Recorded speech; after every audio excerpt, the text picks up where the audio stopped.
तो कल के लेक्चर के अंदर हमने देखा था कि किस तरह से प्लांट जो होता है उसको अपन ऑटोट्रॉफ्स बोलते हैं और प्लांट का क्या रोल होता है ये अपन इसके अंदर अंडरस्टैंड करा था। अपन ने कंपोनेंट्स ऑफ इकोसिस्टम अपन ने पढ़े थे, इसमें अबायोटिक कंपोनेंट्स अपन ने देखे थे, राइट। और अबायोटिक कंपोनेंट्स और बायोटिक कंपोनेंट्स अपन ने देखे थे। अब हम बायोटिक कंपोनेंट्स के अंदर पढ़ रहे थे, दैट इज प्रोड्यूसर्स, कंज्यूमर्स और डिकम्पोजर्स। ये क्या होते हैं, ये चीज अपन को इसके अंदर समझनी थी, राइट।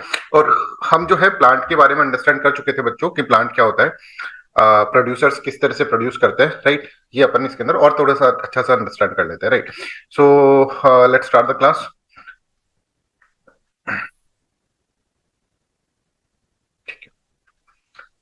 चलो, हमने कहा था कि सूरज चमकता है और सूरज अपनी एनर्जी देता है। Only source of energy on this earth is sun, right. और सन की एनर्जी जो होती है ये प्लांट यूज करते हैं इन मेकिंग फूड, राइट। और that's why this are known as autotrophs, क्योंकि ये खुद का खाना खुद बनाते हैं, राइट। तो इस संसार के अंदर अगर कोई है जो खुद का खाना खुद बनाता है, राइट, तो हमारी मम्मी या हम नहीं है, ये है autotrophs, that is plant. They are making their own food, right. और इन्हीं फूड के ऊपर सब कोई डिपेंडेंट है, राइट। अब इसके ऊपर जो डिपेंडेंट अपन ने जैसे देखा था डियर, राइट। डियर के बाद हमने देखा था कि जैसे मान लो फॉक्स हो गया, फॉक्स के बाद हमने देखा लायन। तो ये लोग जो है ना, अब इनके हम नामकरण करेंगे और किस तरह से नामकरण के बाद किस तरह के क्वेश्चन पूछे जाते हैं ये अपन इसके अंदर अंडरस्टैंड करेंगे। But before that we will understand what is this, ये क्या है, ये कैसे अपना फूड बना रहा है, और फोटोसिंथेसिस प्रोसेस को थोड़ा हम अंडरस्टैंड करने की कोशिश करेंगे, राइट। तो देखो, फोटोसिंथेसिस की रिएक्शन है जो कि बचपन में आपने पढ़ी थी। CO2 जो बाहर से CO2 हम रिलीज करते हैं या फिर एनवायरमेंट में जो भी CO2 होती है उसको प्लांट लेता है। और वाटर जो होता है प्लांट की रूट्स के अंदर से, रूट्स पानी खींचता है, रूट्स के अंदर कैपिलरी एक्शंस होते हैं और उसके कारण पानी खींचा जाता है, राइट। और इससे प्लांट के अंदर एक तरह से क्या होता है, एक तरह से पानी आ गया और कार्बन डाइऑक्साइड आ गया इन प्रेजेंस ऑफ सनलाइट, और सनलाइट इसको क्या दे रही है, एनर्जी दे रही है। और ये एनर्जी से बना रहा है C6H12O6। अब यहां पर ध्यान से समझिए, ये C6H12O6 जो बन रहा है ना, ये जो बन रहा है दैट इज एक्चुअली इसमें एनर्जी जो यहां पर फोटोसिंथेसिस के अंदर जो एनर्जी यूज करी है और जो सोलर एनर्जी है ना, वो एनर्जी इसके अंदर स्टोर हो रही है, ठीक है। वो एनर्जी इसके अंदर स्टोर हो रही है। तो ये एक तरह से स्टोरेज ऑफ एनर्जी है। I hope this is clear to everyone. और ये जो है 6CO2, ये एकत्र ऑक्सीजन ये रिलीज कर रहा है एटमॉस्फेयर के अंदर, ये अपने पास रख रहा है C6H12O6, और ये एटमॉस्फेयर को दे दे रहा है जिससे कि जीव जंतु को ऑक्सीजन मिले। हम जैसे लोग इसी ऑक्सीजन पे जीवित है, राइट। नहीं तो हमको ऑक्सीजन सिलेंडर लेकर घूमना पड़ता, राइट। अगर प्लांट ये वाली रिएक्शन नहीं करता तो हमको ऑक्सीजन सिलेंडर लेकर घूमना पड़ता। I hope this is clear to everyone. तो प्लांट एक तरह से क्या है, एक ऐसा है जो कि फ्री में जो एनर्जी मिल रही है ना, हमें फ्री एनर्जी, इसको यूज कर रहा है और उसको एक तरह से केमिकल एनर्जी के अंदर बना दे रहा है, केमिकल एनर्जी में कन्वर्ट कर दे रहा है, ठीक है। केमिकल एनर्जी में कन्वर्ट कर दे रहा है, जिस केमिकल एनर्जी को हम यूज कर रहे हैं, और उसके कारण, उस केमिकल एनर्जी के कारण ही ऑक्सीजन हमारे यहाँ पर प्रोड्यूस हो रहा है। मतलब ये देखो, ये एनर्जी है, ये एनर्जी सोलर एनर्जी जो कि फ्री में मिल रही है हमें, इस सोलर एनर्जी को इसने यूज करा और ये देखो ये रिएक्शन इसके अंदर कर दी। मतलब ये केमिकल रिएक्शन यहाँ पर चल गई, एक केमिकल रिएक्शन हो गई, ठीक है। तो इसको कुछ नहीं है, इसको किसी की जरूरत नहीं है, he is an independent, plant एक इंडिपेंडेंट है। तो देखो, plant are the only organism that can prepare food for themselves by using water, carbon dioxide and minerals. The raw material are present in their surroundings. और raw material आसपास की surrounding से वो लेता है और प्लांट इस तरह से फूड को सिंथेसाइज कर लेता है। और फूड को सिंथेसाइज करने का मतलब क्या है, उस फूड के अंदर एनर्जी को स्टोर कर लेता है। तो C6H12O6 जो है that is a stored energy, और इस एनर्जी को डियर ले लेगा, डियर खाएगा उसको, और डियर खाने के बाद फिर लायन खाएगा उसको, उस तरह से एनर्जी का ट्रांसफर होगा, ठीक है। I hope this is okay with everyone. तो plant can synthesise food for themself but animal including humans can not. They get it from the plant और animals that eat the plant. Thus human and animals are directly और indirectly dependent on the plant, इसलिए वो directly और indirectly plant के ऊपर dependent होते हैं। अब यहां पर एक चीज और देखो आप, यहां पर जो ये जो सोलर एनर्जी को यूज कर रहे हैं, ठीक है, इसके अंदर leaf is very very important. Leaves को कहते हैं यहां पर फूड बन रहा है, क्यों, क्योंकि इसके अंदर क्लोरोफिल है, क्लोरोफिल। और ग्रीन पिगमेंट क्लोरोफिल जो होता है दैट इज वेरी इंपॉर्टेंट, और वही एक तरह से सनलाइट को एब्जॉर्ब कर रहा है, और उसके उस एनर्जी के कारण ये क्या कर रहा है, ये एक फूड बना रहा है। अगर कोई प्लांट ऐसा है जो ग्रीन कलर का नहीं है तो वो फूड नहीं बनाता है। जैसे हमारे बेल हो गई कसकटा, वो नहीं है ग्रीन कलर, वो पीले कलर की होती है, क्योंकि उसके अंदर क्लोरोफिल नहीं होता। तो क्लोरोफिल होने का जरूरी है, क्लोरोफिल के बिना भी काम नहीं चलेगा, राइट। तो ये देखो, leaves are the food factories of the plant. Therefore all the raw material must reach to the leave. सब जो है, देखो प्लांट के अंदर इस तरह से रूट्स है।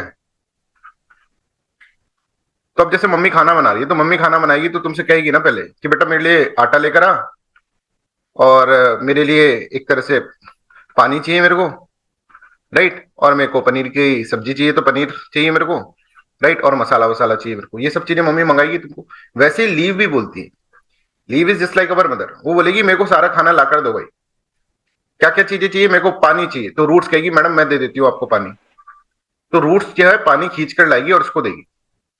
फिर लीव बोलेगी कि मेरे को है ना मिनरल चाहिए, तो बोल रहे रूट्स बोलेगी मैं मैडम मिनरल भी खींच के ले आता हूँ, है ना, यहाँ से सॉइल के अंदर मिनरल्स होते हैं, सॉइल के अंदर से मिनरल खींच के ले आता हूँ।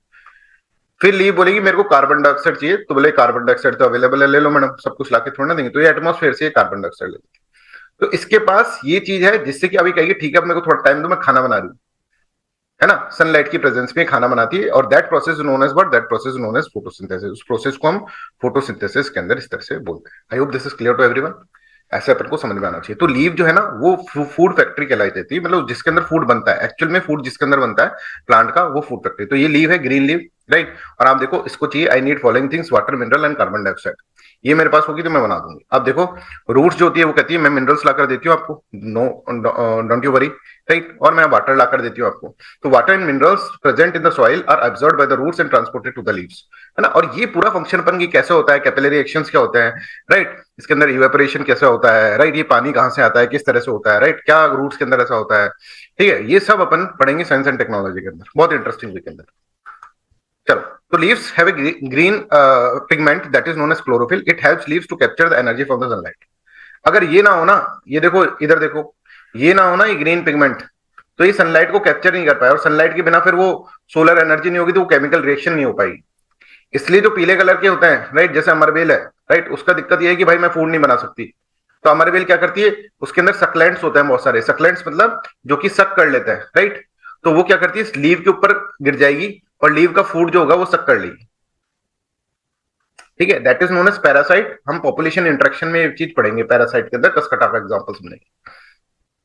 I hope this is clear. So this energy is used to synthesize food from the carbon dioxide. Since the synthesis of food occurs in presence of sunlight, it is called the photosynthesis. को photosynthesis अपन इसके अंदर बोलते हैं। So अगर हमारे पास chlorophyll है तो हम क्या कर सकते हैं, हम सनलाइट को एब्जॉर्ब कर सकते हैं। हमारे पास है नहीं, प्लांट के पास है, वो कर लेता है भाई, वो अपना खाना बना लेता है। So we find that the chlorophyll, sunlight, carbon dioxide, water and minerals are used to carry out for the process of photosynthesis. It is a unique process on the earth. Solar energy is captured by the leaves and stored in the plant in the form of food. Thus, sun is the ultimate source of energy for all the living organisms. सभी living organism के लिए sun जो है ultimate source of energy है।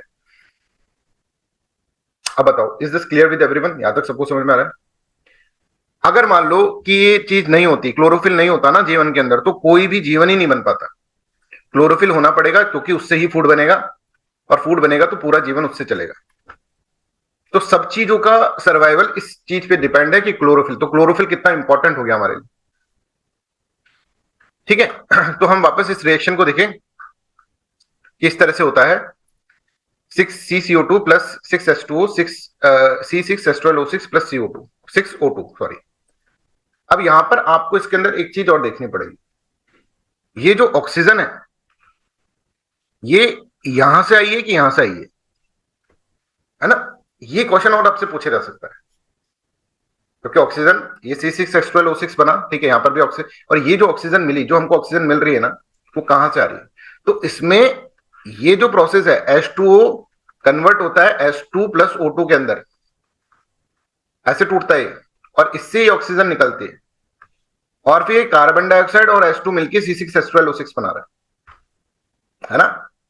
तो ये question भी पूछा जा सकता है कि भाई ये ऑक्सीजन आई वो कहां से आई, बताओ ये ऑक्सीजन कहां से आई, यूपीएससी के अंदर ऐसे, क्योंकि ये रिएक्शन आपने 1000 बार पढ़ी, पर ये चीज नहीं पढ़ी कि ये जो ऑक्सीजन होती है CO2 से नहीं आती है, ऑक्सीजन H2O से आती है, ऐसा क्वेश्चन पूछा जा सकता है। और ये H2O जो स्प्लिट होता है ना H2 प्लस O2 के अंदर, ये जो चीज है इसको बोलते हैं अपन फोटोलाइसिस।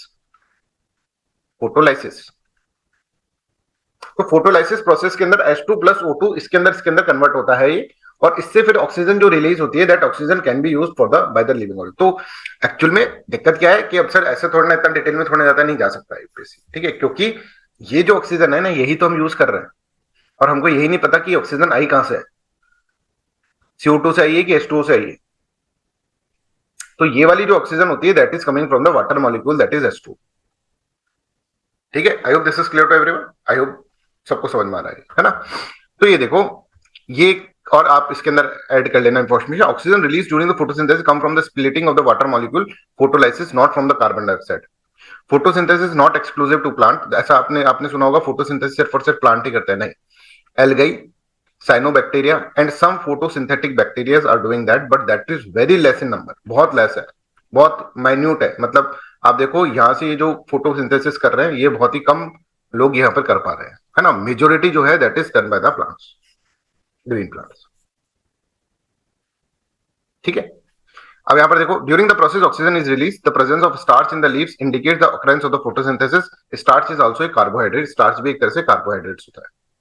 कार्बोहाइड्रेट क्या होते हैं? कार्बोहाइड्रेट इसमें कार्बन है, हाइड्रोजन है और ऑक्सीजन है, that is known as carbohydrate. और ये एक तरह से, अब ये जो कार्बोहाइड्रेट्स होते हैं आगे चलकर ये क्या करेंगे आपकी बॉडी के अंदर, H2 there is only 6 molecules of oxygen and in final oxygen there are 12 molecules। अरे ये देखो ये 12 मॉलिक्यूल्स हैं, राइट। इसके अंदर H2 प्लस H2O जो होगा वो होगा H2 प्लस O2, ये रिलीज होगा, राइट। ये वाला जो रिएक्शंस होगा उसके अंदर O2 ऑक्सीजन मिल जाएगा ना वापस सबको, राइट। और इस तरह से ये जो ऑक्सीजन आ रही है ये बाद में अपन ने बैलेंस करी है चीजों को, राइट। तो ये जो ऑक्सीजन आ रही है that is coming from this, है ना। और ये वाली जो ऑक्सीजन है that is used in this, तो बैलेंसिंग ऑफ इक्वेशंस अपन ने करी है इसके अंदर। ठीक है, तो हम इस चीज के अंदर पहुंच गए। The presence of starch in the leaves indicate the occurrence of the photosynthesis. Starch एक कार्बोहाइड्रेट होता है और कार्बोहाइड्रेट मतलब कार्बन, हाइड्रोजन और ऑक्सीजन का compound that is known as carbohydrates. और कार्बोहाइड्रेट्स जो होता है, ठीक है, इसको यूज करते हैं। अब ये हम तो कार्बोहाइड्रेट खा गए, हमारा शरीर उसके अंदर प्रोटीन बना रहा है, ठीक है। और प्रोटीन इसके अंदर इस तरह से प्रोटीन बनाना है, पर प्रोटीन के अंदर क्या होगा, देखो कार्बोहाइड्रेट्स जो होते हैं उसके अंदर carbon, hydrogen and oxygen, right, carbohydrates के अंदर होता है। अब ये हम खा लेते हैं कार्बोहाइड्रेट्स, पर हमारे शरीर को तो और भी चीज चाहिए, हमारे शरीर को तो प्रोटीन भी चाहिए, है ना, प्रोटीन भी चाहिए हमारे शरीर को, तो प्रोटीन चाहिए और हमारे शरीर को नाइट्रोजन भी चाहिए, है ना। DNA RNA ये नाइट्रोजन से तो है deoxy ribo nucleic acid, right, nucleic acid और ये सब बनते हैं, इसके अंदर नाइट्रोजन होता है और हमको प्रोटीन भी चाहिए। तो this is coming from the what, this is coming from the nitrogen, है ना। This is not coming from the starch, this is coming from the nitrogen. और नाइट्रोजन जो होता है उसका फिक्सेशन होता है, ठीक है। और नाइट्रोजन फिक्सेशन जो होता है वो अपन प्रोसेस पूरा पहुंचेंगे। तो प्लांट्स के अंदर नाइट्रोजन इज ऑल्सो प्रेजेंट, है ना। और कई प्लांट जो होते हैं वो नाइट्रोजन को बहुत अच्छे से फिक्स कर लेते हैं, जैसे कि पल्सेस होते हैं, राइट। उसके अंदर फिर प्रोटीन बहुत ज्यादा मिलता है हमको, हम कहते हैं ना प्रोटीन बहुत ज्यादा होता है पल्सेस के अंदर। तो क्यों होता है वो भी अपन इसके अंदर समझेंगे, है ना। पर धीरे धीरे जब नाइट्रोजन साइकिल समझेंगे तब इसको अपन अंडरस्टैंड इसके अंदर करें, राइट। तो I hope this is clear. Carbohydrates अगर हम देखें are made of the carbon, hydrogen, oxygen, this are used to synthesize other component of food such as proteins and the fat, but the proteins are nitrogenous substance which contains nitrogen. तो अब nitrogen हमको कहां से मिलती है? Nitrogen हमको मिलती है सराउंडिंग से। पर सराउंडिंग से जैसे कि अब प्लांट है, इसके नखरे बहुत है, ये बोल रहा है कि कार्बन डाइऑक्साइड ठीक है मैं ले लूंगा, leave is saying like that, पर ऐसे नाइट्रोजन नहीं लूंगा। नाइट्रोजन मेरे को लेकर आओ, लीव ऐसे बोले मैं खाना भी बनाऊं, कार्बन डाइऑक्साइड भी लूं, नाइट्रोजन भी लूं, ऐसा थोड़ी ना होता है। तो यहाँ पे प्लांट ऐसे कहेगा कि भाई मैं अपना क्या करूंगा, मैं अपना एक तरह से नाइट्रोजन नहीं लूंगा, मेरे को नाइट्रोजन चाहिए तो है पर मैं नाइट्रोजन नहीं लूंगा। तो फिर ये नाइट्रोजन जो होता है इसका फिक्सेशन होता है, ये अमोनिया के अंदर कन्वर्ट होता है, नाइट्रेट्स के अंदर कन्वर्ट होता है, नाइट्राइट्स के अंदर कन्वर्ट होता है, और फिर ये जो होता है इसको रूट्स खींचती है और फिर लीव तक पहुंचाती है। लीव के नखरे बहुत हैं, ठीक है, लीव के नखरे बहुत हैं। वो कहते हैं मेरे को सामान ला कर दो, तो वाटर लाकर देना पड़ रहा है, ठीक है। और वाटर के बाद फिर इसको एक तरह से हमको वाटर के साथ साथ मिनरल्स देने पड़ रहे हैं। और नाइट्रोजन ये डायरेक्टली नहीं ले रही, in the form of ammonia, nitrates, nitrites ये ले रही है, that is known as nitrogen cycle. वो भी हम इसके अंदर करेंगे। प्लांट एब्जॉर्ब कर लेता है नाइट्राइट को, नॉट नाइट्रोजन को डायरेक्टली नहीं लेता है एटमोस्फेयर। ठीक है, तो ये जो नाइट्रोजन आया जिससे कि प्रोटीन बनेगा, जिससे न्यूक्लिक एसिड्स बनेंगे, राइट, ये कहां से आया? This comes from the, not from the atmosphere, this comes from the nitrates, this comes from the nitrogen fixation. और नाइट्रोजन फिक्सेशन करने के लिए बहुत सारे बैक्टीरियाज होते हैं, ये सब अपन पढ़ेंगे, बट दिमाग में डालना भी जरूरी है। तो दिस इज एक टॉपिक है न्यूट्रिएंट साइकिल, है ना, न्यूट्रिएंट्स का ट्रांसफर कैसे होता है एक जगह से दूसरी जगह, है ना, न्यूट्रिएंट साइकिल। जो नाइट्रोजन जो है एक तरह से न्यूट्रिएंट है, वो कैसे ट्रांसफर होगा, प्लांट से एनिमल में कैसे जाएगा, और प्लांट के अंदर कैसे जाएगा पहले तो, ठीक है। एक होता है कार्बन साइकिल, कार्बन साइकिल अपन पढ़ेंगे अभी, nitrogen cycle, carbon cycle, phosphorus cycle, hydrogen cycle, ये सब चीजें साइकिल पढ़ेंगे अपन, तो उसको न्यूट्रिएंट साइकिल कहते हैं, उसमें वो चीजें आपको समझ में आएंगी, राइट। तो I hope this is clear to everyone, photosynthesis process is clear. अब फोटोसिंथेसिस के बाद फूड जो हो गया ना, वो स्टोर हो गया किसके अंदर? कार्बोहाइड्रेट की फॉर्म के अंदर। ये एक तरह से एनर्जी स्टोर हो गई, है ना, वो जो एनर्जी ली थी हमने ग्लूकोज के अंदर स्टोर हो गई। अब प्लांट इतना सारा काम कर रहा है, लीव बोल रही है कि मैं खाना बना रही हूँ, रूट ऐसे खींच रही है, ये सब चीजें, इसके अंदर मोटर लगी हुई है रूट के अंदर, है ना, तो इसको भी तो एनर्जी चाहिए होगी, इसको भी तो ऑक्सीजन चाहिए, प्लांट को भी तो एनर्जी चाहिए होती है, समझ में आ रहा है? अब एनर्जी के लिए इसको ऑक्सीजन चाहिए। आप ये समझो कि प्लांट ऐसा नहीं है कि प्लांट को ऑक्सीजन की रिक्वायरमेंट नहीं होती भाई, ये अभी तक तुम्हें पता ही नहीं होगा कि प्लांट को भी ऑक्सीजन की, अब प्लांट भी तो इतने सारे काम कर रहा है, यहां से पानी खींचूं, मैं खाना बनाऊं, तो इसमें एनर्जी लगती है ना, तो ये एनर्जी कहां से आएगी? ये एनर्जी जो होगी ना, वो आएगी, ये जो स्टोर्ड एनर्जी है उसमें से, और स्टोर्ड एनर्जी किसमें? ग्लूकोज के अंदर। पर ये डायरेक्टली ग्लूकोज के अंदर से नहीं ले सकती, इसको तोड़ना पड़ेगा वापस, समझ में आ रहा है? C6H12O6 को वापस तोड़ना पड़ेगा, C6H12O6 को वापस तोड़ना पड़ेगा, बट उसके लिए चाहिए इसको ऑक्सीजन, रिवर्स हो रही है वो रिएक्शन, और इससे निकलेगा 6CO2 plus H2O plus energy, और इस एनर्जी को प्लांट यूज करेगा, समझ में आ रहा है? इन सब चीजों के लिए, I hope this is clear. तो this process is known as respiration. वो फोटोसिंथेसिस प्रोसेस था, ये रेस्पिरेशन था, जिसके अंदर से ये जो स्टोर्ड एनर्जी है इसको तोड़कर वापस से हमको एनर्जी चाहिए, बिकॉज प्लांट को एनर्जी चाहिए इन सब प्रोसेस के लिए। This is known as respiration. I hope this is clear to everyone. तो रेस्पिरेशन के अंदर जस्ट अपोजिट प्रोसेस है फोटोसिंथेसिस का, और रेस्पिरेशन के अंदर plant is using the energy, ठीक है। तो आप ऐसे समझो कि सूरज से एनर्जी ली प्लांट ने, मान लो 10 एनर्जी ली, तो 10 की 10 का ये बना नहीं देगा स्टार्च। 10 एनर्जी में से इसने मान लो 8 एनर्जी का तो स्टार्च बना दिया, और 2 एनर्जी वो यूज करी जो कि स्टोर्ड एनर्जी थी, अपनी रेस्पिरेशन प्रोसेस के अंदर यूज कर ली। तो टोटल हमको जो मिला प्रोडक्टिविटी वो 8 मिली। I hope this is clear to everyone. और ये 8 जो होगी वो डियर खाएगा। आगे चलकर आज की क्लास के अंदर एक प्राइमरी प्रोडक्टिविटी और सॉरी ग्रॉस प्रोडक्टिविटी और नेट प्रोडक्टिविटी का कॉन्सेप्ट मैं आपको समझाऊंगा, तो समझ में आएगा। प्रोसेस समझ में आ रहा है? देखो हमने 2-3 चीजें आपको बताई है, बिल्कुल रिवाइज करवा रहे हैं, ध्यान से समझिएगा। सबसे पहला फोटोसिंथेसिस प्रोसेस, फोटोसिंथेसिस में CO2 plus H2O will give you C6H12O6 plus oxygen, that is the photosynthesis process. इसके अंदर मैंने तुमको एक चीज बताई, कार्बन डाइऑक्साइड और हाइड्रोजन वाटर मॉलिक्यूल C6H12O6 देता है, और ये है स्टोर्ड फॉर्म के अंदर एनर्जी कर ली। अच्छा, ये एनर्जी कौन सी है? जो कि सनलाइट से हमें मिली, ठीक है। अब यहां पर एक चीज मैंने बताई कि ऑक्सीजन जो है वो H2O से आया है, कार्बन डाइऑक्साइड से नहीं आया, फोटोलिसिस मेथड होता है उससे ही आया है। अब दूसरा पॉइंट यहां पर समझो कि ये रिएक्शन उल्टी भी होगी। अब ये जो है इसको रेस्पिरेशन के लिए एनर्जी चाहिए, तो वो एनर्जी कहां से आएगी? C6H12O6 से आएगी, जो उसने खुद ने बनाया हुआ है। खुद ने भी तो बनाया ना, खुद ने भी बनाया तो खुद भी तो खाएगा उसको, पर उसको डायरेक्टली नहीं खा सकता वो, उसको एनर्जी चाहिए, इसको ये नहीं चाहिए। ग्लूकोज तो खाएगा कौन?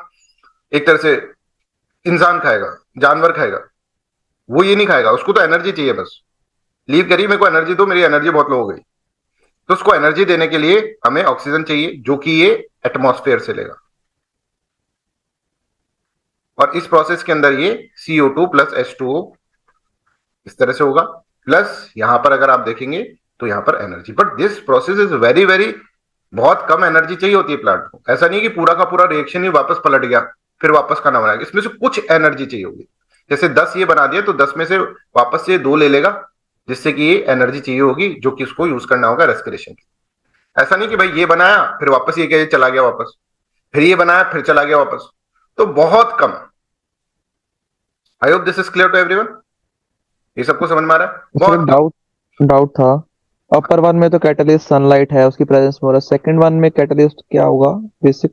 सेकंड वन में जो है ये रिएक्शन उल्टी हो रही है, मतलब इसके अंदर जो है C6H12, इसको बस ऑक्सीजन चाहिए। ऑक्सीजन होगा तो फिर ये एक एक्चुअली ये क्या है, ये एक तरह से ये जो रिएक्शन है इसमें एनर्जी रिलीज हो रही है, इसमें एनर्जी यूज हो रही है, तो ये एनर्जी इसके अंदर स्टोर्ड है ना पहले से ही, तो इसको अब एनर्जी चाहिए नहीं, इसको एनर्जी छोड़नी। यहाँ पर एनर्जी स्टोर नहीं थी पहले से, यहाँ पर एनर्जी चाहिए थी जो कि स्टोर हो गई इस फॉर्म के अंदर। ठीक है, तो इस रिएक्शन के लिए जहां पर एनर्जी छोड़नी होती है इसमें कोई कैटलिस्ट की जरूरत नहीं होती, सनलाइट और वो तो एनर्जी पहले से आ गई। Okay okay sir. Okay is sir. This clear? तो जी ये जी। एनर्जी तो पहले से इसके पास, इसको एनर्जी की जरूरत नहीं, इसको एनर्जी की जरूरत थी जो कि फोटोसिंथेसिस प्रोसेस में आ गई। ये रेस्पिरेशन होता है। और रेस्पिरेशन के अंदर आपने सुना होगा ना, स्टोमेटा जो होता है वो खुलता है, स्टोमेटा होता है, पोर्स जो होता है वो खुलता है और उसके अंदर से ऑक्सीजन को एब्जॉर्ब करता है। क्यों कर रहा है वो ऑक्सीजन को एब्जॉर्ब? वो तो खुद ऑक्सीजन बना रहा है, अपनी ऑक्सीजन को यूज नहीं कर रहा, वो एटमॉस्फेयर से ऑक्सीजन ले रहा है। रूट्स जो है वो सांस ले रही हैं, सांस ले रही हैं इसका मतलब क्या है, ऑक्सीजन ले रही है। जो पोर्स होते हैं प्लांट के अंदर, ठीक है, वो ले रहे हैं ऑक्सीजन, और इसके कारण क्या है, इसके कारण ऑक्सीजन लेकर ये C6H12O6 इनके पास होता ही है, इससे क्या कर रहे हैं, इससे एक तरह से ये एनर्जी जनरेट कर ले रहे हैं। ठीक है, इस तरह से ये प्रोसेस के अंदर चलता है। वीडियो बफर हो रहा है क्या बच्चों? नहीं सर। ओके। तो जिसका बफर हो रहा है मतलब आपका नेट थोड़ा कमजोर होगा इसलिए हो रहा हो। तो respiration in the plant is the process by which plant break down food to release energy required for the growth, repair and all life activities. अब हमने कई बार फोटोसिंथेसिस प्रोसेस पढ़ा है पर हमको चीजें समझ में नहीं आई ना इसके अंदर। अब इनमें से क्वेश्चन पूछ, उनको पता है कि आपको नहीं पता फोटोलिसिस मेथड क्या होता है, कि फोटोसिंथेसिस में फोटोलिसिस मेथड भी यूज होता है। आपने सुना होगा कि ऑक्सीजन यार उनको भी चाहिए, प्लांट भी ब्रीथ करते हैं, प्लांट भी सांस लेते हैं, पर आपने कभी ये नहीं सोचा कि ऑक्सीजन उनको वापस चाहिए, वो आपको यही लग जाता होगा कार्बन डाइऑक्साइड लेते हैं और फूड बनाते हैं, बस यहीं तक अपन को पता होता है। तो unlike photosynthesis respiration occurs all time, ये हर समय होता है। और रेस्पिरेशन के अंदर ऐसे नहीं कि अभी ऑक्सीजन मिल गई, कंटिन्यूसली ऑक्सीजन उनको चाहिए होती है, जैसे हमको कंटिन्यूसली ऑक्सीजन चाहिए ना, वैसे उनको भी कंटिन्यूसली ऑक्सीजन चाहिए, तो वो आसपास की सराउंडिंग से ऑक्सीजन ले लेते हैं, है ना? I hope this is clear. तो ये रिएक्शन है C6H12O6 plus 6O2 CCO2 plus H2O plus energy, ये एनर्जी प्लांट यूज करता है रेस्पिरेशन के लिए, राइट? तो plant absorb oxygen from the atmosphere by diffusion through stomata in the leaves, through lenticels in the woody stems, woody stems के अंदर lenticels जो होते हैं, through root hairs from the air present in the soil pores. तो यहां से ये लेता है। और oxygen release during photosynthesis not reused by the same plant cells for the respiration, respiration के लिए वो एक तरह से एक्सटर्नल सप्लाई ऑफ ऑक्सीजन लेगा। ठीक है, ऐसा नहीं कि वो ऑक्सीजन बना रहा है, वो थोड़ी सी ऑक्सीजन मैं तेरे को देता हूँ फिर बाकी रिलीज कर देता हूँ एटमॉस्फेयर में, ऐसा नहीं। एटमॉस्फेयर से ही रिलीज ऑक्सीजन जो एटमॉस्फेयर के अंदर आ चुकी है, उस एटमॉस्फेयर की ऑक्सीजन को लेकर वो अपना रेस्पिरेशन कर रहा है, राइट? अब यहां तक तो ठीक है, फिर भी चलो हो सकता है तुमने कहीं पढ़ रखा हो, यहां तक ठीक है। बट अब एक और रिएक्शन इसके अंदर होती है, कभी कभार उसको ऑक्सीजन नहीं मिल पाती, प्लांट को ऑक्सीजन नहीं मिल पाती, है ना, कि आसपास ऑक्सीजन नहीं है मान लो, अब प्लांट क्या करेगा, ऑक्सीजन ही नहीं है एटमॉस्फेयर के अंदर, तो वो क्या करता है, एनारोबिक एनारोबिक रेस्पिरेशन करता है। एनारोबिक रेस्पिरेशन क्या होता है ये समझो, जिसके अंदर हमको ऑक्सीजन की रिक्वायरमेंट नहीं होती, और इसके अंदर प्लांट क्या करेगा, C6H12O6 इसको बिना ऑक्सीजन और बहुत ही लेस ऑक्सीजन की प्रेजेंस के अंदर कन्वर्ट करने की कोशिश करेगा, एनर्जी लेने की कोशिश करेगा इसके अंदर से। तो यहां पर आपको इथेनॉल मिल जाएगा, C6H5OH, C2H5OH, ये मिल जाएगा, प्लस CO2 प्लस एनर्जी। समझ में आ रहा है? तो यहां पर वाटर नहीं है, वाटर रिलीज नहीं हुआ, यहां पर एक तरह से C2H5OH मिल गया, प्लस CO2 प्लस एनर्जी। और ये एनर्जी जो होगी ना, इतनी ज्यादा एनर्जी नहीं होगी जितनी की ज्यादा एनर्जी हमको चाहिए। ठीक है, ये एनर्जी बहुत कम होगी, less than previous reactions energy, less than this energy. तो क्या प्लांट बिना ऑक्सीजन के भी रेस्पिरेशन करते हैं? हाँ करते हैं। क्या करेंगे? करना पड़ेगा। पर उसके अंदर जो होगा, उसके अंदर प्रोडक्ट बनेगा C2H5OH, इथेनॉल। और वो जो प्रोडक्ट होगा, राइट, वो बनेगा इसके अंदर, और उसके साथ साथ CO2 प्लस एनर्जी यहां पर रिलीज होगी, और एनर्जी रिलीज होगी that they will use in the process, right. I hope this is clear to everyone.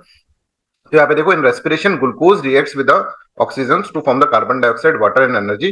Glucose plus oxygen give carbon dioxide plus water plus energy. ठीक है, this is called aerobic respiration, इसको aerobic respiration बोलते हैं। When the oxygen is absent, plant में respire anaerobically. Aerobic तो होता है जिसमें ऑक्सीजन प्रेजेंट होती है, सॉरी, एरोबिक जो होता है that is present, oxygen is present, जब ऑक्सीजन अपने पास अच्छी खासी होती है। और एनारोबिक वो होते हैं जिसके अंदर अपने पास ऑक्सीजन नहीं होती, right. I hope this is clear. No, अच्छा ओके, ठीक है। एरोबिक और एनारोबिक है ना, मैंने गलती से उसके अंदर ये बोलता है, एरोबिक मतलब जहां पर ऑक्सीजन है एरोबिक, और एनारोबिक जहां पे ऑक्सीजन नहीं है। तो एनारोबिक रेस्पिरेशन भी करता है प्लांट, ठीक है, और एरोबिक रेस्पिरेशन भी होता है। हम भी कभी कभार क्या होता है, हम बहुत तेज भागते हैं। बहुत तेज भागोगे ना तो एकदम से सांस फूल जाएगी तुम्हारी। सांस को फूल जाती है, जितनी ऑक्सीजन आनी है ना उतनी नहीं आ पा रही, और आपको उस वक्त एनर्जी चाहिए। आपने अंदर भी तो ये प्रोसेस हो रहा है रेस्पिरेशन के अंदर। तो हमें क्या करना होता है, हमको एकदम से एनर्जी चाहिए होती है, क्योंकि हम भाग गए तो एनर्जी चाहिए एकदम से। तो हमारा एटीपी जो होगा वो एडीपी में कन्वर्ट होगा। हमारे अंदर प्रोसेस तरह से होता है, बताऊंगा मैं आपको आगे चलकर, क्या हम अपना रेस्पिरेशन। तो उसके अंदर क्या होता है, उसके अंदर हमको ज्यादा एनर्जी चाहिए होती है। अब एनारोबिक रेस्पिरेशन होने लग जाता है, फिर उसके अंदर फिर बॉडी के अंदर क्रैम्प्स आएंगे, केमिकल रिएक्शंस अलग हो जाएगी तो क्रैम्प आएंगे, है ना। क्रिकेटर खेलते रहते हैं, खेलते रहते हैं, खेलते रहते हैं, फिर क्रैम्प्स आ जाते हैं ना पैरों में। वो क्यों आ रहे हैं? क्योंकि एरोबिक रेस्पिरेशन नहीं हो पा रहा है, एनारोबिक रेस्पिरेशन हो रहा है, उससे केमिकल कंपाउंड कुछ और बन गया। और वो क्या होता है, वो एक तरह से आपके पैरों के अंदर क्रैम्प, उसके कारण ही क्रैम्प होता है। फिर उसके ऊपर गर्म पानी लगाते हो ना तुम, गर्म पानी से धोते हो, तो वो जो होगा, वो एसिड जो बना, वो एसिड जो होगा उसको एक तरह से आप हटाने के लिए, कि वो एसिड जल्दी से निकल जाए उधर से। बहुत प्रोसेस है, बहुत मजेदार चीज है ये सब, है ना। ये सब साइंस एंड टेक्नोलॉजी में आप पढ़ोगे तो आप देखो, साइंस एंड टेक्नोलॉजी में एक चैप्टर में आपको पढ़ाऊंगा प्लांट का, उसके अंदर ये पूरा प्रोसेस, रेस्पिरेशन से लेकर रिप्रोडक्शन से लेकर सारा प्रोसेस उसके अंदर मैं बताऊंगा। इसी तरह से ह्यूमन बीइंग का भी एक पढ़ाऊंगा, राइट। तो that is also going to be very interesting. फिर जो ये चीजें एक्चुअली बायोलॉजी वाली चीज है ना, ज्यादा इस तरह से पूछी नहीं जाती, पर इस पे क्वेश्चंस बन जाते हैं, राइट। जैसे इकोसिस्टम से रिलेटेड जो है, जो अभी मैं पढ़ा रहा हूँ उसके ऊपर क्वेश्चंस बन जाते हैं। बाकी फिर डिफेंस के ऊपर और वो सब चीजें अपन को पढ़नी है अच्छे से, बायोटेक्नोलॉजी और ये सब। तो ये रिएक्शन होती है C6H12O6 gives you C2H5OH plus CO2 plus energy, पर लेस एटीपी यहाँ पर फॉर्म होता है। इस तरह से हम इसके अंदर करते हैं, राइट। तो अब यहाँ पर देखो, nature made me independent, I can make my own food, whole world is dependent on me. अब ये समझ में आ गया ये सब चीजें, ठीक है। तो चलो अब एक क्वेश्चन कर लेते हैं प्रीलिम्स का।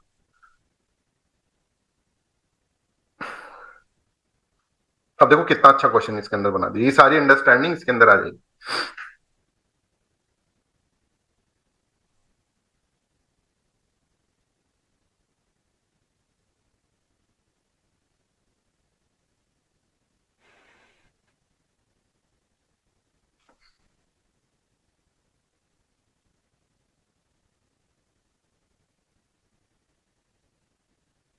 हाँ कर देंगे, कर देंगे। अब समझ में आ गया। अब आप ये वाला प्रोसेस, इसकी जगह अगर मान लो रेस्पिरेशन होता तो क्या करते? चलो वो तो फिर दो तीन ऑप्शन हो जाते, पर अगर हम रेस्पिरेशन देख लें इसकी जगह, तो potential energy is release to form the free energy. समझ में आ रहा है? पोटेंशियल एनर्जी जो होगी उसको रिलीज करना होगा जिससे कि फ्री एनर्जी बने। पोटेंशियल एनर्जी क्या है? जो आपने एनर्जी स्टोर कर रखी है किसके अंदर, कार्बोहाइड्रेट की फॉर्म में, उसको रिलीज जब होगी, रिलीज कैसे होगी, ऑक्सीजन की प्रेजेंस में, फिर उससे एनर्जी मिल जाएगी, तो वो फ्री एनर्जी। अब देखो, अब प्रोसेस देखो, फोटोसिंथेसिस में सनलाइट की एनर्जी को कैप्चर करा गया है, कि मैंने तेरी एनर्जी कैप्चर कर ली, ले बेटा, कार्बोहाइड्रेट्स की फॉर्म के अंदर, ग्लूकोज की फॉर्म के अंदर। समझ में आ रहा है? और रेस्पिरेशन में यही एनर्जी को यूज करा है, यही फ्री एनर्जी को एक तरह से ट्रैप कर लिया, और फ्री एनर्जी को अब वापस से रिलीज करा जा रहा है ना, रेस्पिरेशन प्रोसेस। ऐसे अपन को चीजों को समझना होगा। I hope this is clear to everyone, right? अब ऐसा क्वेश्चन भी आ तो सकता है। हाँ, सर पोटेंशियल एनर्जी कैसे क्रिएट बन गई हो? Chemical potential energy. Chemical energy को है ना, पूरा नाम इसका होता है chemical potential energy. Potential energy वो हाइट वाला नहीं है, ओके ओके जैसे हाइट पे बॉल रख दी वो पोटेंशियल एमजीएच, वो वाला नहीं है। ओके। ठीक है, केमिकल पोटेंशियल एनर्जी, इसको केमिकल एनर्जी तो अपन शॉर्ट में बोल देते हैं, इसको केमिकल पोटेंशियल एनर्जी पूरा नाम होता है इसका। चलो 43rd क्वेश्चन करो।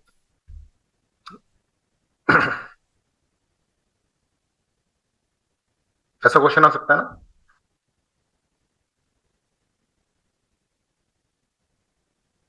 ऐसा क्वेश्चन आ सकता है, राइट? तो oxygen release during photosynthesis during light reactions, water undergo photolysis as photosystem second. ये बताएंगे फोटोसिस्टम सेकंड क्या होता है, राइट? तो a will be correct answer. इस तरह के क्वेश्चन आ जाएंगे, फिर क्या करोगे? यहां पर आप सोचोगे यार वाटर मॉलिक्यूल से आते हैं कि कार्बन डाइऑक्साइड से आते हैं, ऐसा क्वेश्चन मत।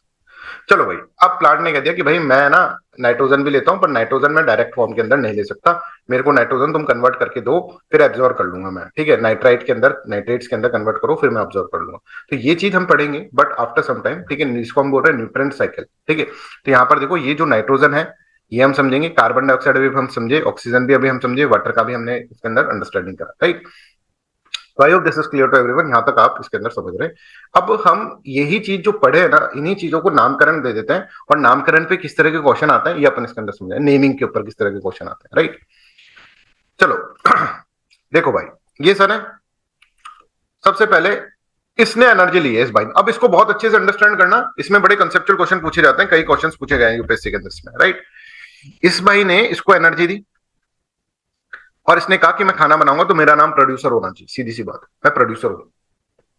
ठीक है, अब इसकी एनर्जी को, जो भी इसके अंदर जो भी प्रोडक्टिविटी बनी, अभी हम पढ़ेंगे प्रोडक्टिविटी, इसको हिरन ने खा लिया। हिरन ने खा लिया इसको, और हिरन ने अपना हेल्थ वेल्थ बना लिया अच्छा खासा। अब इस हिरन को शेर ने खा लिया। तो हिरन को कहा गया, देखो हिरन ने भी खाया ना, हिरन इज ऑल्सो कंज्यूमर एंड शेर इज ऑल्सो कंज्यूमर। तो पर पहले किसने खाया? शेर ने तो नहीं खाया इसको, तो इसको प्राइमरी कंज्यूमर हम कहेंगे। ये जो है that is primary consumer, right? तो इसका हम नाम लिख देते हैं कि भैया ये एक तरह से ये तो प्रोड्यूसर हो गया और ये एक तरह से प्राइमरी कंज्यूमर हो गया। ठीक है, किसी को दिक्कत नहीं। इसने बोला मैंने अब हिरन को खाया, तो उसको बोलेंगे भाई तूने डायरेक्टली प्लांट को नहीं खाया, इसलिए तेरे को प्राइमरी कंज्यूमर तो हम नहीं बोल सकते, तो तेरे को क्या बोले क्या बोले क्या बोले, तो तेरे को सेकेंडरी कंज्यूमर हम बोल देते हैं। हमने इसको सेकेंडरी कंज्यूमर नाम देते। बट यहां पे हिरन भड़क गया। हिरन बोला कि यार मेरे को है ना, तुम प्राइमरी कंज्यूमर क्यों बोल रहे हो? ठीक है, मैंने कंज्यूम करा, पर यार मैंने भी तो मीट बनाया ना, मैं भी तो प्रोड्यूस करा। इस प्लांट को लिया है, हर्ब को, मैंने कहा था ना हिरन एक मशीन है, नेचुरल मशीन, जो हर्ब्स को कन्वर्ट कर रहा है मीट में, मैंने भी तो प्रोड्यूस करी है ना मीट। ऐसा क्या यार, तुम मेरे को प्रोड्यूसर क्यों नहीं बोल रहे? तो बोले यार देखो प्रोड्यूसर तो ये हो गया, तो फिर क्या करें क्या करें क्या करें? तो बोले नहीं, मैं तो ऐसे नहीं मानूंगा, मेरे को तो प्रोड्यूसर बोलना पड़ेगा। तो इसको हम कह देते हैं कि ये प्राइमरी प्रोड्यूसर है, और इसको हम बोल देंगे कि मैं भी तो प्रोड्यूस करता हूं क्योंकि ये बोल रहा है, हम इसको बोल देंगे ये सेकेंडरी प्रोड्यूसर। समझ मारा? सेकेंडरी प्रोड्यूसर के बाद हम नहीं बोलेंगे, बोले अब कहीं फॉक्स आ जाए बीच में, बोले कि मैंने हिरन को खाया और फिर मैंने इसके लिए करा, तो मेरे को टर्शरी प्रोड्यूसर बोलो। टर्शरी प्रोड्यूसर नाम की कोई टर्म नहीं है। हमने कहा कि भाई इतना करेंगे भाई, अब देख इसने मेहनत करी है, तुम तो कुछ नहीं करा, तुम तो इसको ही खाया है, राइट? और इसका ही जो है वो फिर शेर ने खा लिया तेरे को। तो इसने मेहनत करी, इसने रियल में मेहनत करी कि इसने हर्ब्स को पचा पचू के मीट में कन्वर्ट करा। तो कभी सेकेंडरी प्रोड्यूसर आ जाएगा तो समझ जाओगे बच्चों। I hope this is clear to everyone. ठीक है, और ये जो भाई है ये आराम से खा रहा है, ये भी कंज्यूम कर रहा है, पर इसको सेकेंडरी कंज्यूमर बोल रहे हैं। कंज्यूमर तो ये भी एक एंगल से देखे तो ये भी कंज्यूमर है, तो प्राइमरी कंज्यूमर बोल रहे हैं। तो इन टर्म्स के अंदर कंफ्यूज मत होना, जब मैं प्राइमरी कंज्यूमर बोलूं तो भी डियर बोल रहा हूं, और जब मैं सेकेंडरी प्रोड्यूसर बोल रहा हूं क्योंकि deer is producing the meat, तो भी हम डियर को ही बोल रहे हैं, डियर डियर। ठीक है, तो कुछ इस तरह से आप इसके अंदर देख लो, प्रोड्यूसर है फिर प्राइमरी कंज्यूमर है, ये मान लो। अगर अब मान लो इसके अंदर हम कहें कि इसको अभी सेकेंडरी कंज्यूमर बोल रहे हैं हम लाइन को, अब बीच में फॉक्स भी आ गई, तो इस सेकेंडरी कंज्यूमर का टैग फॉक्स ले लेगी ना, तो इस भाई को क्या करना पड़ेगा, इसको फिर हम टर्शरी पे जाना पड़ेगा, टर्शरी कंज्यूमर। समझ में आ रहा है? तो ये लाइन को हम सेकेंडरी कंज्यूमर भी बोल सकते हैं, tertiary consumer, depending upon the food chain. Food chain किस तरह, अगर फूड चेन इस तरह से जा रही है तो इस भाई का नाम पड़ेगा सेकेंडरी कंज्यूमर, और अगर फूड चेन इस तरह से जा रही है कि फॉक्स भी आ गई, तो इसका भाई का नाम पड़ेगा टर्शरी कंज्यूमर। इस तरह से समझ रहे हो? तो इनका नाम किसके ऊपर डिपेंड कर रहा है कि फूड चेन किस तरह की है। बिल्कुल बेसिक से चल रहे हैं, क्योंकि बच्चों को बेसिक ही नहीं पता। समझ आ रहा है? तो ये नामकरण पहले तो आप इसके अंदर समझ लो, इसमें किसी को दिक्कत है तो please ask. Anybody is any doubt please ask. अब एक और नाम मैं आपको ले रहा हूं कि यहां पर ये जो है ना प्लांट, ये ट्री, ये कह रहा है कि भैया इसको आगे घमंड, घमंडी हो गया, घमंडी है ना। और ये क्या कह रहा है, देखो इन लोगों से, ये ऐसे कह रहा है मैं किसी पर डिपेंड नहीं हूं, तुम सब मुझ पर डिपेंडेंट हो, मैं तो किसी पे डिपेंड नहीं हूं। तो प्लांट के अलावा तुम अलग कैटेगरी के हो, मैं तो ऑटो हूं, तुम तो हिट्रो हो।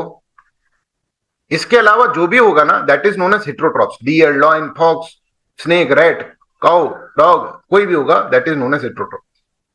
प्लांट बोला मेरे को अलग से नाम दो भैया, मैं प्रोड्यूस कर रहा हूं, कर दूं कि बंद प्रोड्यूस करना? ले मैं तो फोटोसिंथेसिस करना बंद कर दिया, अब लो अब खा लो। तो उसको बोला नहीं नहीं भाई तू अलग नाम ले ले, घमंडी आदमी। घमंडी आदमी को थोड़ा सा आप क्या करो, सम्मान दे दो, बस सम्मान दे दिया ऑटोट्रॉप्स, और हम सब मिलकर अपने आप को हेट्रोट्रॉप्स बोल देंगे तेरे से अलग। तो ऑल दिस कौन कौन से अगर हम देखेंगे, सेकेंडरी प्रोड्यूसर है ना, primary consumer, secondary consumer, tertiary consumer, इन सब को हम हेट्रोट्रॉप्स बोलते हैं।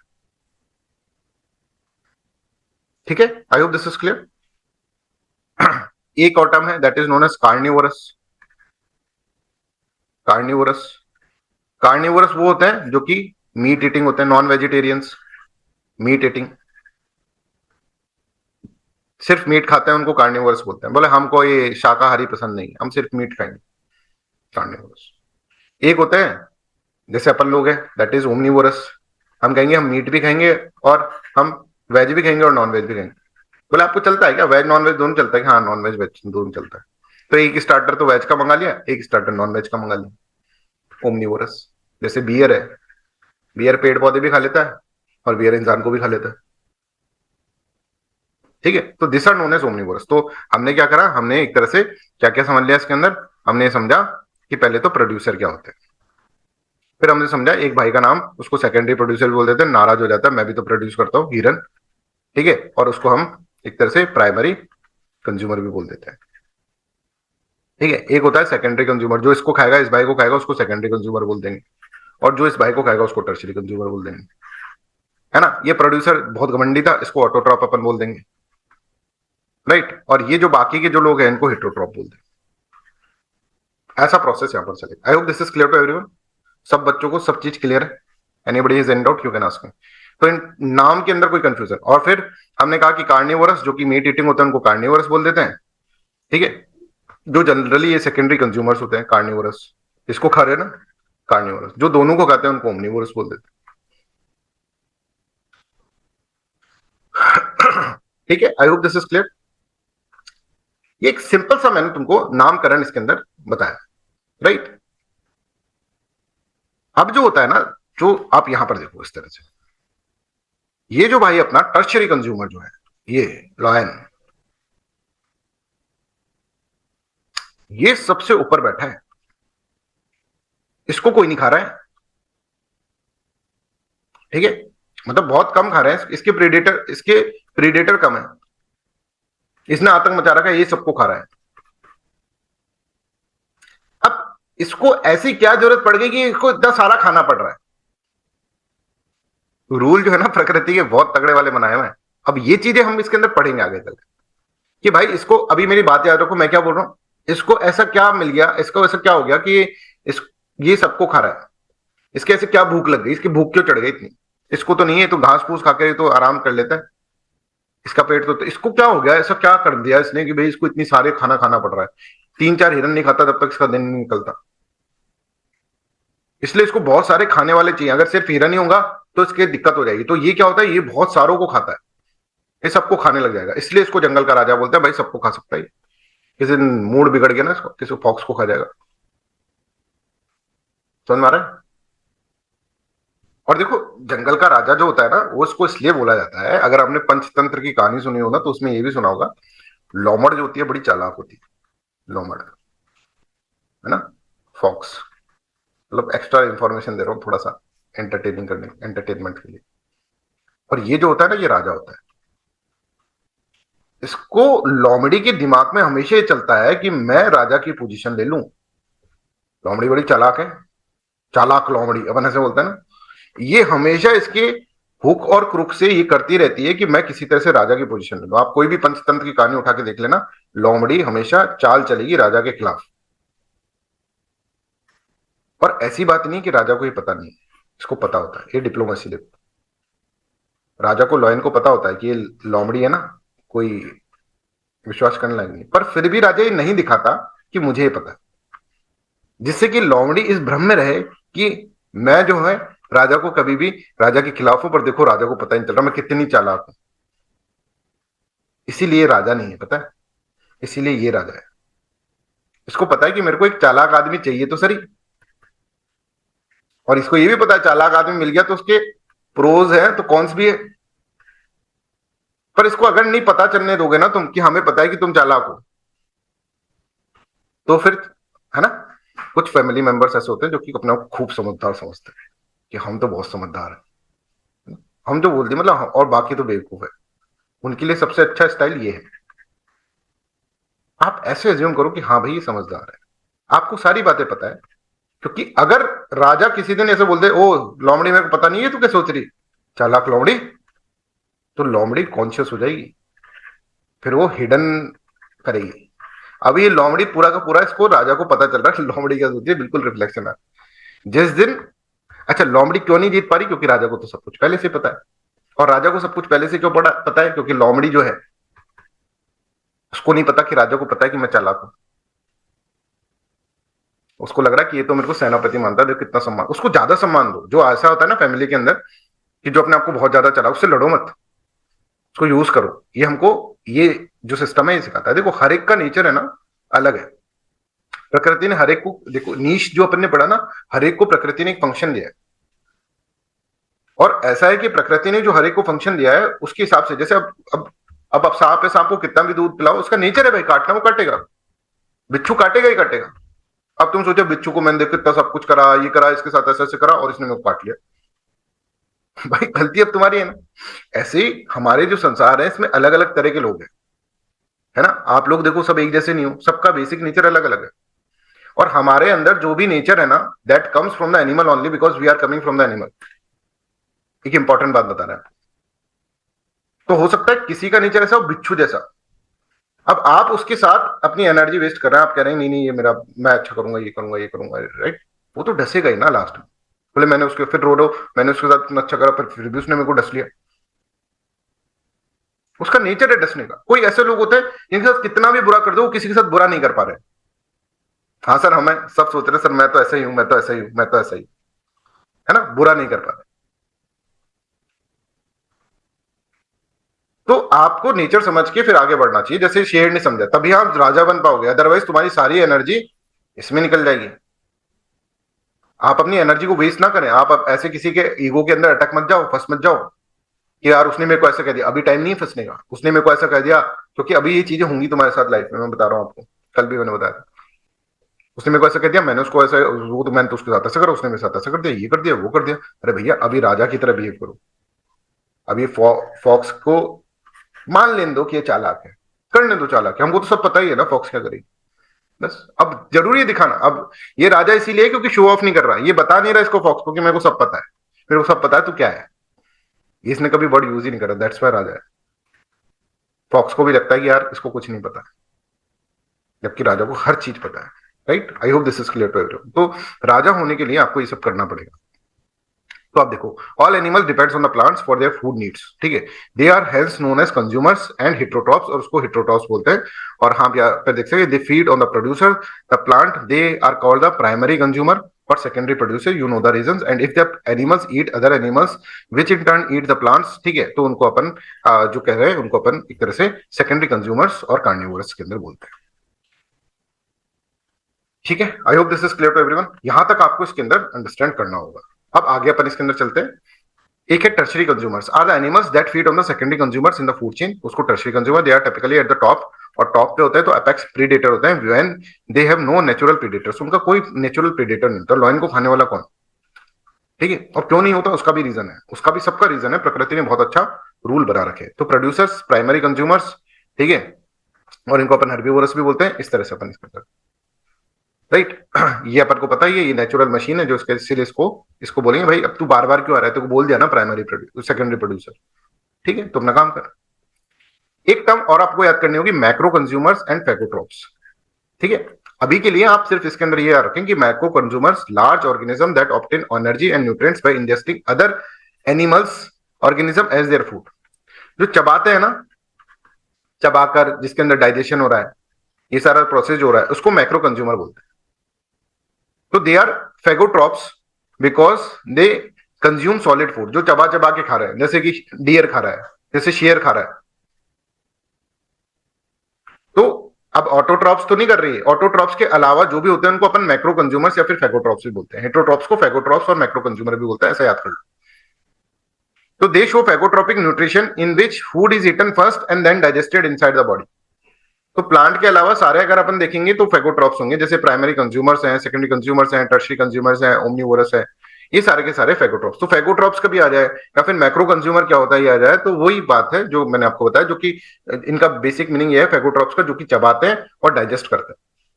तो जो भी चबाते हैं डाइजेस्ट करते हैं वो प्लांट के अलावा सब ऐसे ही करते हैं, अगर हम देखें तो। I hope this is also clear to everyone.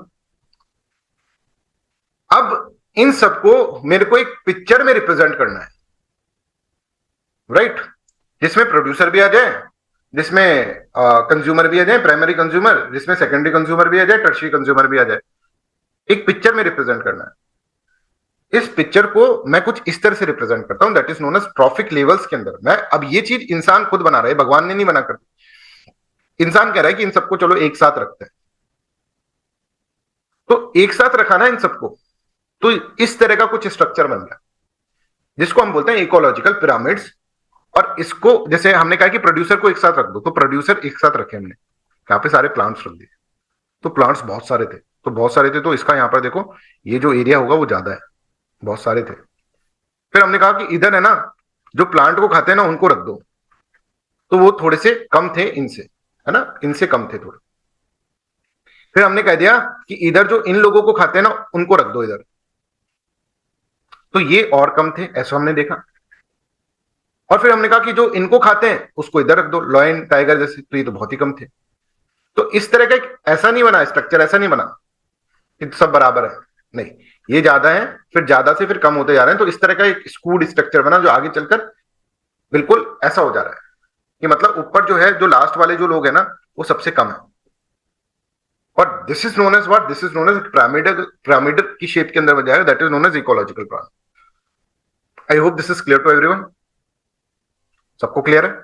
और इनको फिर हम कह देंगे कि आप प्रोड्यूसर यहां पर डाल रहे हैं ना, तो इसको T1 लेवल बोल देंगे, ट्रॉपिक लेवल 1। सिर्फ अपना रिप्रेजेंटेशन है, हम कर रहे हैं, कोई प्रकृति ने करके नहीं दिया है। अब हम अपना दिमाग लगा रहे हैं, चलो पढ़ने के लिए, इकोलॉजी के लिए। ये T2 है जिसके अंदर इनको जो खा रहा है वो इसके अंदर डाल दे रहे हैं।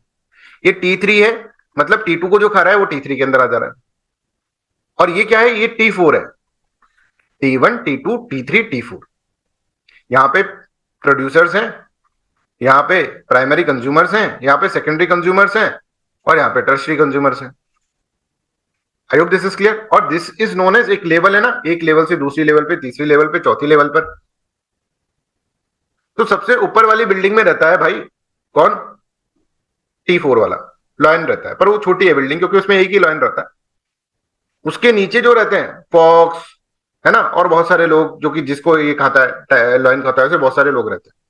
लॉयन से तो ज्यादा है, पर लॉयन एक अकेला काफी है। उसके नीचे वाली लेवल है ना, उसके अंदर ये डियर, गॉट, बफेलो, ये सब आ गए। और उससे नीचे वाली लेवल पे पेड़ वेड़ रहते हैं, है ना, ऐसे 4 फ्लोर है, इस तरह से आपके। हाँ, अभी धीरे धीरे उन सब चीजों को पहुंचेंगे, एक साथ नहीं पहुंचेंगे, हम तुम्हारे बेसिक क्लियर कर रहे हैं, क्योंकि इनमें से क्वेश्चन आ जाएंगे तुम कर नहीं पाओगे, तुम्हें लगता है हमको आता है पर नहीं आता है। सर ओमनीवोरस कौन से लेवल पे होगा? ओमनीवोरस कोई सी भी लेवल पे हो सकता है, अभी हम तुमको ये क्वेश्चन पूछेंगे, अभी कराएंगे वो चीज, है ना। अब ये चीज समझ में आ गई, T1 T2 T3, अभी तुमसे ही पूछने वाले थे वो, तुमने पहले बोल दिया, और T4, ठीक है। I hope this is clear. तो अब यहां पर आप समझो कि अगर मैं तुमसे पूछूं, अब कुछ क्वेश्चन मैं तुमसे पूछता हूं, है ना, हर क्लास में ये वाले क्वेश्चन मैं पूछता हूं। अगर मैं तुमसे पूछूं कि हर्बीवोरस कौन सी लेवल पर है, कौन सी लेवल पर होता है, क्या दोगे आंसर? सब करो चैट के अंदर answer.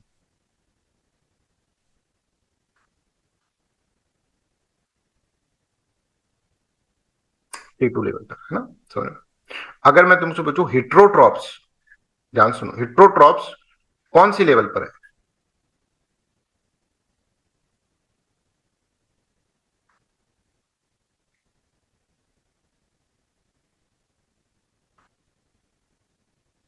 T2 to T4। Actually कोई एक लेवल नहीं है ना हिट्रोट्रॉप्स का। अगर मैं तुमको अगर heterotrophs begin with which tropical level, तब बिगिन विद, अगर ऐसा question, with tropical level, heterotrophs begins with which tropical level, tropic level, sorry tropical बोल रहा हूं, tropic level T2। I hope this is clear. आप you are getting the difference between this question. Heterotrophs कौन सी level पे? तो भाई T2 पे भी है, T3 पे भी, T4 पे भी हेट्रोट्रॉप्स। इसके अलावा सब हेट्रोट्रॉप्स पर बिगिंस कहां से बिगिन हो रहा है? तो इसका मतलब यह है कि हम क्या कर रहे हैं, किसकी बात कर रहे हैं? हम सेकेंडरी प्रोड्यूसर्स की बात कर रहे हैं, हम प्राइमरी कंज्यूमर की बात कर रहे हैं, तो T2 पे। अब मैं ऐसे पूछूं तुमसे, मान लो प्राइमरी कार्निवोरस, प्राइमरी कार्निवोरस किस लेवल पर है?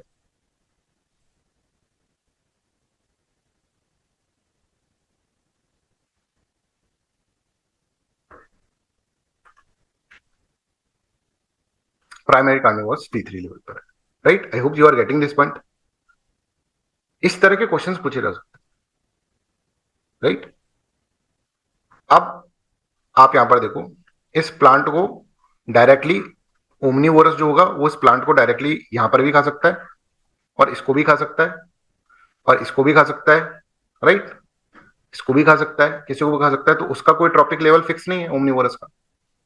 It depends upon the activity of the omnivorous, किसको खाना पसंद कर रहा है। जब वो प्लांट को खाएगा तो वो T2 लेवल पर हो जाएगा, जब वो इसको खाएगा तो वो T4 लेवल पर हो जाएगा, समझना? तो ओमनीवोरस की कोई लेवल नहीं, ट्रॉपिक लेवल नहीं। इट डिपेंड्स अपॉन खाया क्या भाई ने। वेज खाया तो यहां पर आ जाएगा, राइट? नॉन वेज खाया तो यहां पर आ जाएगा, T3 पे आ जाएगा। नॉन वेज में भी ये वाला खाया है, ठीक है, तो यहाँ पे T4 पे आ जाएगा। ओमनीवोरस की कोई जात नहीं है, राइट? जो दोनों खा गया, वेज नॉन वेज, उसका क्या? बोले तेरी तो कोई जात ही नहीं है। बोले ऐसे कैसे बोल रहा है? बोले अरे भाई मैं इकोलॉजिकल पिरामिड के अंदर बोल रहा हूँ, तेरा कोई ट्रॉफिक लेवल नहीं है।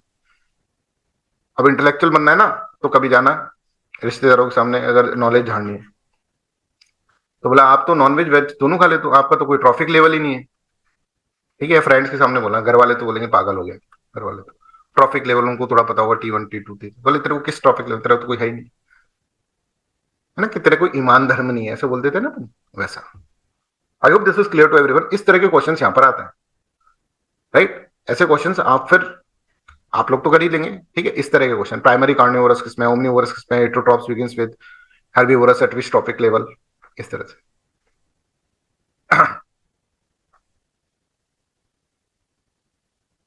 ओमनीवोरस एपेक्स हो सकता है, ऐसा नहीं कि एपेक्स का कोई नेचुरल प्रेडेटर नहीं है, राइट? ओमनीवोरस ऐसा हो सकता है कि भाई अब किसी को ऐसा है कि भाई शेर का मांस पसंद आ रहा है, कहीं ऐसा हो रहा है। आदमी तो आदमी को खा जाता है, जब नरभक्षी नहीं होते क्या, नरभक्षी।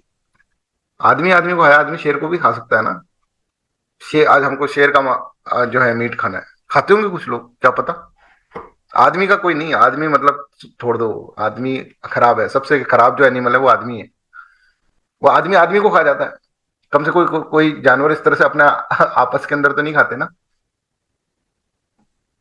है ना? तो आदमी तो साइको है, उसको क्या समझना है, राइट? इससे अच्छे तो एनिमल ही है, कई लोग ऐसे बोलते हैं, है ना? इससे अच्छे जानवर ही होते हैं। तो trophic level refer to the specific position of an organism occupies in food chain और food web based on how it obtains energy and nutrients. समझ में आ रहा है? It represent a step in the transfer of energy. अब देखो आदमी का, जैसे मैं आपको बताऊं वैश्य बना आदमी का, देखो आदमी जैसे हर एनिमल का है ना, एक रिप्रोडक्शन का एक टाइम पीरियड होता है। ऐसा नहीं कि वो 24/7 रिप्रोडक्शन करते हैं, राइट? उनका एक टाइम पीरियड होता है कि जिसमें वो फिजिकल जो होता है इंटीमेट होता है, राइट? पर इंसान जो होता है वो 24/7, अगर हम देखें साल के अंदर, ऐसा नहीं कि ये इस पीरियड के अंदर ही करें, उनके पास और भी काम है ना? जो जानवर है वो एक उनका एक बिल्कुल लाइफ साइकिल है कि भाई इसके अंदर। पर क्योंकि हमारे पास भगवान ने फ्रीडम ऑफ विल ज्यादा दे रखा है, राइट? है ना, हमारे पास फ्रीडम ऑफ विल ज्यादा है, इनका पूरा का पूरा एक साइकिल है इनका कि भाई कुछ लोग होते हैं रिप्रोडक्शन सिर्फ गर्मियों में रिप्रोडक्शन करते हैं, कुछ लोग होते हैं कि जो गर्मी और सर्दी जो होता है मतलब जानवरों में उसके अंदर रिप्रोडक्शन करते हैं, उसके अलावा वो पूरे टाइम रिप्रोडक्शन नहीं करते रहते। समझना ना, तो इंसान का तो भाई अलग ही लेवल है, वो तो अलग ही डायमेंशन में बना दिया भगवान ने, राइट। भगवान ने कुछ सोचकर अच्छा ही बनाया होगा, पर हम इस तरह से वैश्य टाइप के बन गए, राइट। खैर, जहां पे भी फ्रीडम ऑफ विल का कॉन्सेप्ट आया था ना कि फ्रीडम ऑफ विल ज्यादा है, तो इंसान जैसे आपने एडम ईव की कहानी सुनी होगी आपने एडम ईव की, तो भगवान को पहले ही पता लगा था गलती हो गई भाई, है ना। एडम और ईव जो कहानी थी उसके अंदर भगवान ने कहा था कि फ्रीडम ऑफ विल दे रहा हूँ, जो करना है वो ईडन गार्डन के अंदर तुम आराम से रहो, लग्जरियस लाइफ जियो, पर ये नॉलेज फ्रूट मत खाना, है ना, ये फ्रूट मत खाना। इसने भाई ने यही फ्रूट खाया, राइट। तभी से भगवान को पता लग गया कि भाई गलती हो गई, राइट। चलो 44th क्वेश्चन करो।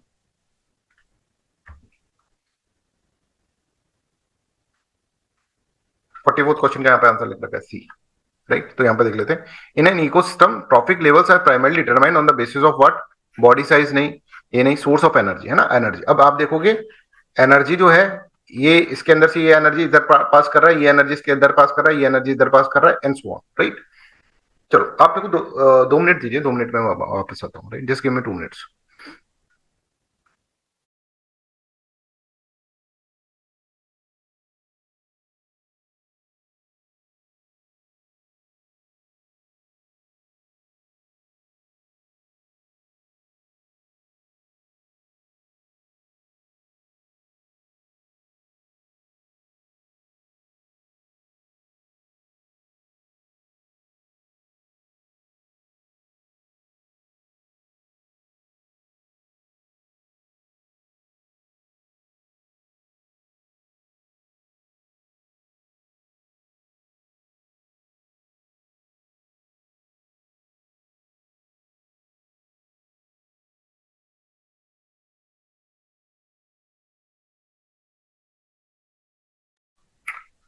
अभी आपकी फिलोसफी की क्लास है ना, डिस्कशन क्लास फिलोसफी के अंदर, है ना। फिलोसफी का कोर्स ऑलमोस्ट कंप्लीट हो गया आप लोगों का, तो अब डिस्कशन करके हम क्या कर रहे हैं उसको इंप्रूव कर रहे हैं अपना सब कुछ, है ना। ग्रुप डिस्कशन होता है जिसमें बच्चे बोलते हैं, हम तो चुपचाप बैठे रहते हैं। तो अभी 2-3 मिनट बाद मतलब 9 बजे क्लास थी, बट उसको 9:15 अपन कर देते हैं, जिससे थोड़ा सा एक गैप मिल जाएगा ना। तो नोशन ऑफ गॉड्स नाम का एक टॉपिक है, ठीक है, सब बच्चे अटेंड करना जो भी यहाँ पर बैठे हैं। कुछ बच्चों ने पढ़ लिया है, कुछ ने नहीं पढ़ा है, पर सब अटेंड करना, मैं वहां पर आप लोग आपस के अंदर ही डिस्कशन करेंगे, ठीक है, तो कोई दिक्कत नहीं आएगी। तो हमारा जो है फिलोसफी के अंदर 2 चैप्टर तो हो गए रिलीजन वाले, और ऐसे हमारा ये है कि हम पूरा का पूरा रिवाइज करवा देंगे आपका ना, डिस्कशन करके, जिसमें तुमने एक बार बोल दिया, राइट, आपस के अंदर डिस्कस कर लिया, तो दैट इज वेरी अच्छा। सब बच्चे यार रखो, discussion stage is very very important, है ना। इन बच्चों से पूछो जो फिलोसफी वाले स्टूडेंट्स हैं, डिस्कशन से उनको कितना अच्छा फायदा हो रहा है। तो डिस्कशन आप लोगों को भी करना है, जीएस वालों को भी डिस्कशन करना है, आपस के अंदर डिस्कशन वाले ग्रुप बना लो और आपस के अंदर डिस्कशन करो, जिससे अच्छा एक तरह से कंपेटेबिलिटी बैठता है। वो आपस के अंदर ग्रुप बनाकर 1-2 बच्चों का, ज्यादा बड़ा नहीं, और आपस के अंदर पूछा करो क्वेश्चन, फोन पे पूछ लिया करो कि चलो हमने ये पढ़ लिया यार, चलो आप रिवाइज कर लेते हैं, एक दूसरे से पूछकर डिस्कस कर that is also very important. Yes. चलो, heterotrophs depends on the other food, so all heterotrophs are consumer. अगर देखा जाए तो सभी जो होते हैं वो कंज्यूमर्स होते हैं, तो that is correct. All consumers are herbivores, सारे कंज्यूमर्स क्या हर्बीवोरस होते हैं क्या, बताओ। नहीं, कार्निवोरस भी हो सकते हैं, ओमनिवोरस भी हो सकते हैं, जरूरी हर्बीवोरस ही हो, तो दैट इज रॉन्ग। तो second statement wrong. Third statement, herbivorous always occupy the second tropic level, that is correct. Second tropic level पे रहेगा भाई, और कहां रहेगा। Carnivorous can occupy more than one tropic level, नहीं, more than one tropic level थोड़ा, carnivorous यहाँ पे। ओमनिवोरस कैन ऑक्यूपाई, ठीक है, more than one tropic level. Omnivorous का कोई जात धर्म नहीं है, राइट। तो I hope this is clear to everyone. Carnivores can occupy, ये भी गलत हो जाएगा, तो ऑल Carnivores can be in T3 and T4, right? नहीं, कार्निवोरस हो सकता है, बट एक ही लेवल पर होगा ना, या तो T3 पे होगा या T4 पे होगा। T3 T4 पे थोड़ा ना हो जाएगा, T3 पे भी है, T4 पे भी। The lion can eat fox and lion can eat lion also, right? Lion can eat lion. Yeah.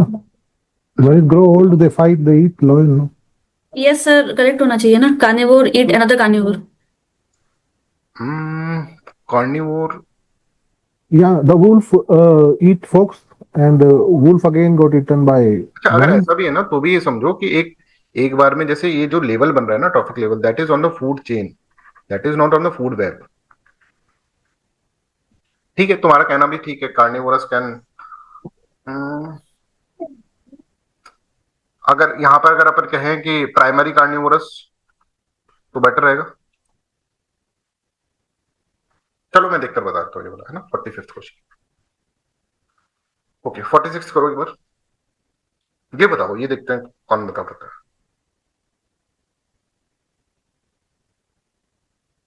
Decomposer सब अपन ने पढ़ा नहीं है, बट आप बता तो सकते हैं इसके अंदर।